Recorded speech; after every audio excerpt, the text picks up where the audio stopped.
नमस्कार श्रोते हो. लेखक श्रीनिवास गोडसे यांच्या गुढीपाडवा विशेष लेखात तुमच्या सगळ्यांचं हार्दिक हार्दिक स्वागत. आणि हो, नवीन वर्षाच्या तुम्हा सर्वांना खूप खूप शुभेच्छा.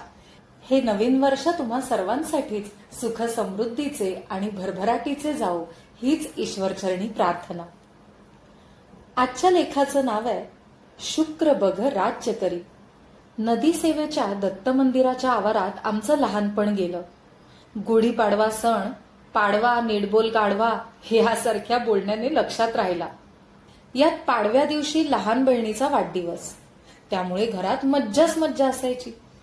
आमच्या घरासमोर रस्ता ओलांडून समोरच जोशीवाडा होता.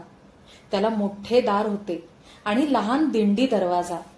वाड्यात 8-10 परिवार गुण्या गोविंदाने राहायचे.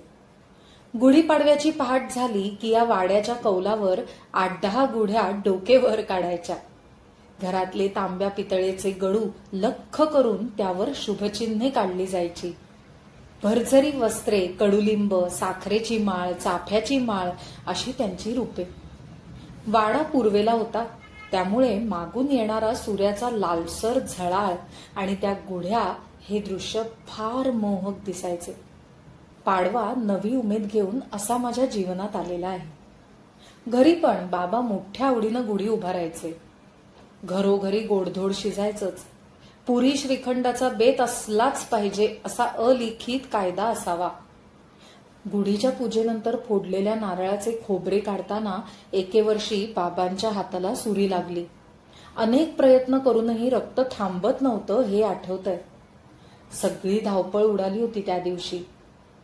पाडव्यापासूनच आमच्या घराजवळ गाव भागातील आमच्या शेजारच्या राम मंदिरात 8 दिवस राम जन्मोत्सव असायचा. त्याची सुरुवात कीर्तनाने व्हायची. दररोज रात्री नेमाने आम्ही कीर्तन ऐकायला जायचो. पूर्व रंग डोक्यावरून जायचा, पण उत्तर रंगातील गोष्ट मात्र आवडीची. ते ऐकणे महत्वाचे वाटायचे. आजकाल ज्या सिरियल आपण टीव्हीवर ऐकतो पाहतो त्याची सुरुवात त्या काळी बघितली होती. मोठ्या रंजक वळणावर आणून बुवा ती गोष्ट सोडून द्यायचे आणि पुढे काय झालं हे ऐकायला दुसऱ्या दिवशी लवकर आवरून जायचं. 3-4 दिवस अशा या कथा चालायच्या. गीत रामायण या दरम्यानच ऐकलेले. ग्रामोफोनच्या तबकड्या त्यावेळी प्रथमच बघितल्या होत्या. गाण्यातल्या शब्दांची खोली कळत नव्हती, पण ते ऐकायला खूप छान वाटायचे. बाबूजी उर्फ सुधीर फडके यांच्या तोंडून येणारा रामायणातला कथाभाग ऐकायला तर फार आवडायचा. गुढीचे रूप बघताच मोठी उमेद मनात जागते. प्रथम शिशिरामध्ये थंडीच्या कहरानंतर आणि नंतर वैशाखातल्या भर उन्हाच्या माऱ्याला सृष्टी तयार होत असते. थंडीत जुनी पाने सुटतात, गळून जातात आणि आता भरपूर ऊन पडणार हे माहीत असते, पण या उन्हाला संकट न म्हणता त्याचा फायदा घेण्याच्या दृष्टीने वृक्ष नव्या सृजनाला तयार होतात. नवी पालवी येते.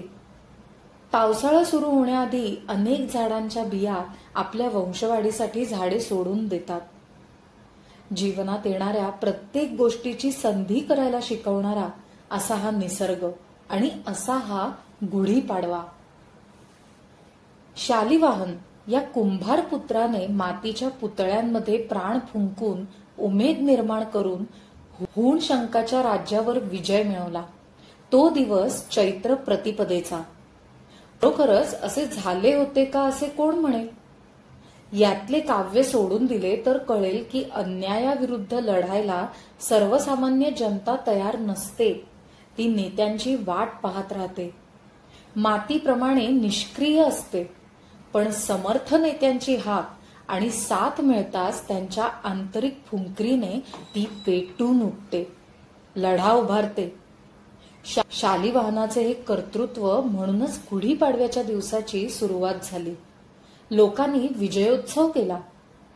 जीवशास्त्राच्या तासाला एकदा हाडाचा सापळा घेऊन शिपाई वर्गात आला होता.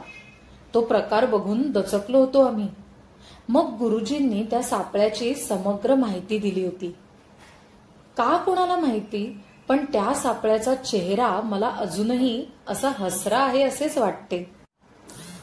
पाठीचा कणा वेळूप्रमाणे ताठ असेल तर वरची कवटी ही पण उघड्या तांब्यासारखी ठेवलेली असते. उमेद असेल तर या सर्व प्रकाराला गुढीचे रूप येते. वस्त्र, गोडवा, गरजेपुरता औषधी कडूपणा, गडूपण शुभचिन्हे काढलेला, युक्त, कडुलिंब पित्तयुक्त, बाकी अनेक पदार्थ कफयुक्त. उमेद असेल तरच वस्त्रे लावून पूजा होते आणि जीवन सजते. जीवन चालायला काय लागतं याचं उत्तर अन्न, वस्त्र, निवारा असं मिळेलही. पण खरंच जीवन सजते ते आशेवर, उमेदीवर. उमेद नसली तर अन्न, वस्त्र, निवारा असून त्याचा उपयोग नाही हो. ही थोर लोकांच्या यशाचे गमक ही उमेदच आहे.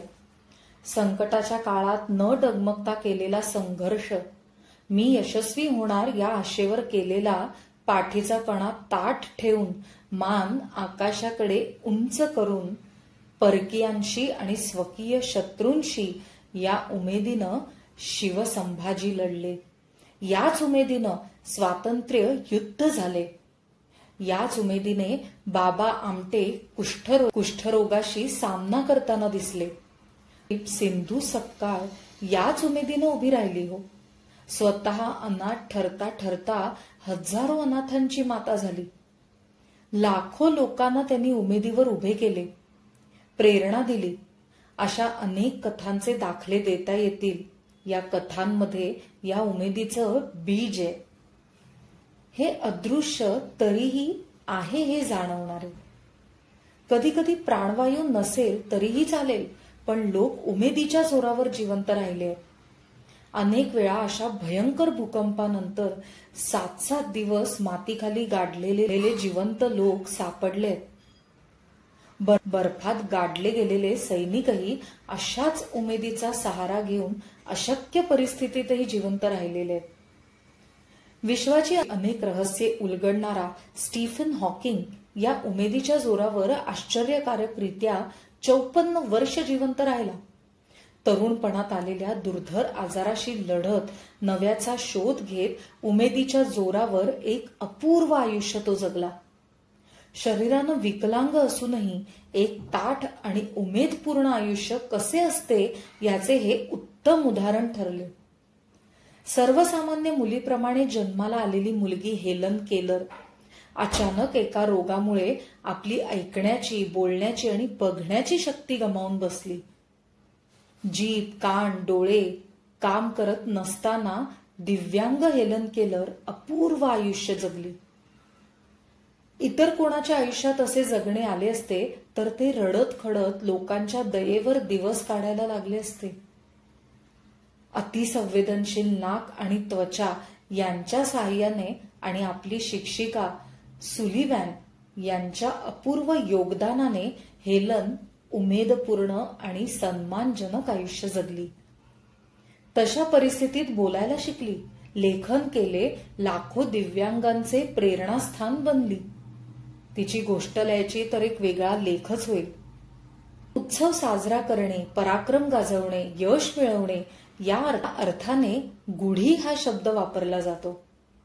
श्री चक्रधर स्वामींच्या लीळा चरित्रात इसवी सन 1278 मध्ये गुढी उल्लेख आहे.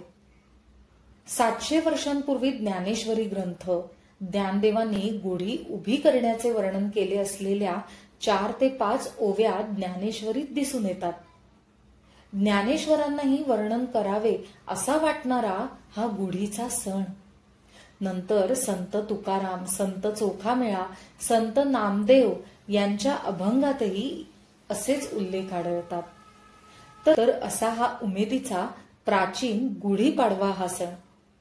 शरीराची वेळू काठी अन मस्तकाचा पवित्र गडू धारण करून जगात मानाने जगताना अन्न, वस्त्र, निवारा, वात, कफ, पित्त, उमेद, ऊर्जा आणि ध्येय यांचे भान ठेवणारा.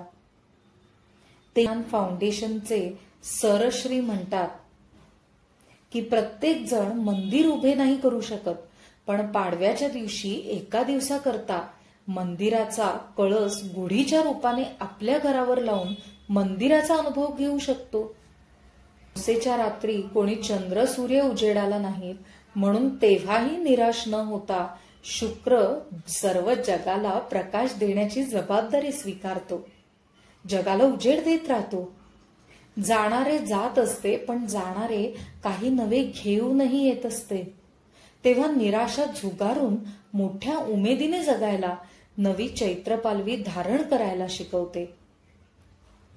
तेव्हा निराशा झुगारून मोठ्या उमेदीनं जगायला शिकवणारे भा.रा. तांबे यांचे हे काव्य नक्कीच उमेद उंच करते. नवी चैत्रपालवी धारण करायला शिकवते. मी शुक्र बघ राज्य करी, रेखिन्न मना बघ जरा तरी. ये बाहेरी अंडे फोडूनी, शुद्ध मोकळ्या वातावरणी. का गुदमरशी आतच कडूनी, रे मार भरारी जरावरी. फळ गोड जाहले, बीज नुरे, डौलात तरु डुले. तेल जळे बघ ज्योत पाजळे, का मरणी अमरता ही न खरी. घनतमी शुक्र बघ राज्य करी, रेखिन्न मना बघ जरा तरी, बघ जरा तरी. गुढीपाडव्याच्या आपणा सर्वांना अशाच उमेदपूर्ण खूप खूप शुभेच्छा. श्रोते हो, तुम्हाला हा लेख आवडला असेल तर नक्कीच आमच्या चॅनलला सबस्क्राईब करा आणि अशा नवीन नवीन लेखांसाठी आम्हाला सतत प्रोत्साहन देत जा. म्हणजेच आम्हीही नव्या उमेदीनं कामाला लागू. धन्यवाद.